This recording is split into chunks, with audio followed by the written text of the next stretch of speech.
నమస్తే, welcome to my channel Priya's voice. Non veg ప్రియులు ఎక్కువగా చికెన్ తినడానికి ఇష్టపడుతుంటారు. ఇంట్లో ఏం కూరగాయలు లేకపోయినా సరదాగా ఏదైనా పార్టీ చేసుకోవాలన్నా ఆదివారమైనా కోడి కూర వండాల్సిందే. తెలుగు రాష్ట్రాల్లో చికెన్ ధరలు భారీగా పడిపోయాయి. ధరలు పడిపోవడం శుభవార్తే అయినా ధరలు తగ్గడానికి కారణం పౌల్ట్రీ పరిశ్రమను అంతు చిక్కని వైరస్ వణికిస్తోందట. దీంతో వారం రోజుల క్రితం వరకు 220 రూపాయలపైనే ఉన్న ధరలు 180 నుంచి 206 మధ్య విక్రయిస్తున్నారు.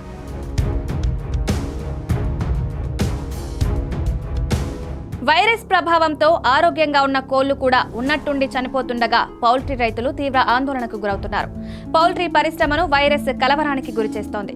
తెలుగు రాష్ట్రాల్లో ముఖ్యంగా ఉభయ గోదావరి జిల్లాలతో పాటు ఖమ్మం, నిజామాబాద్ జిల్లాల్లో అంతు చిక్కని వైరస్ పౌల్ట్రీ రైతులను వణికిస్తోంది. పౌల్ట్రీ ఫారాల వద్ద చనిపోయిన కోళ్లు గుట్టలు గుట్టలుగా ఉంటున్నాయి.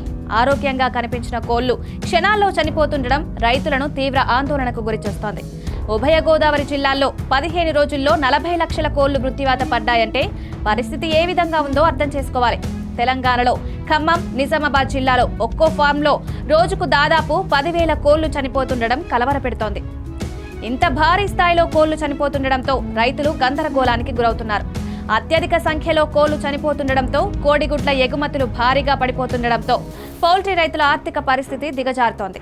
ఉమ్మడి పశ్చిమ గోదావరి నుంచి ఇతర రాష్ట్రాలకు 40కి పైగా లారీల్లో కోడిగుడ్లు ఎగుమతి అవుతుండగా ఆ సంఖ్య ఇప్పుడు 25కే పడిపోయింది. దీంతో రానున్న రోజుల్లో ఆ సంఖ్య మరింత పడిపోతుందని భయాందోళనకు వెంటాడుతున్నాయి. అంతు చిక్కని వైరస్ సోకి కోళ్లు చనిపోతున్నాయనే వార్తలు జనానికి తెలియడంతో చాలా మంది చికెన్ తినడం మానేశారు. ఈ క్రమంలోనే చికెన్ ధరలు తగ్గాయని వ్యాపారులు అంటున్నారు. వైరస్ కారణంగా కోళ్ల మరణాలతో రైతులకు తీవ్ర నష్టం వాటిల్లనుంది.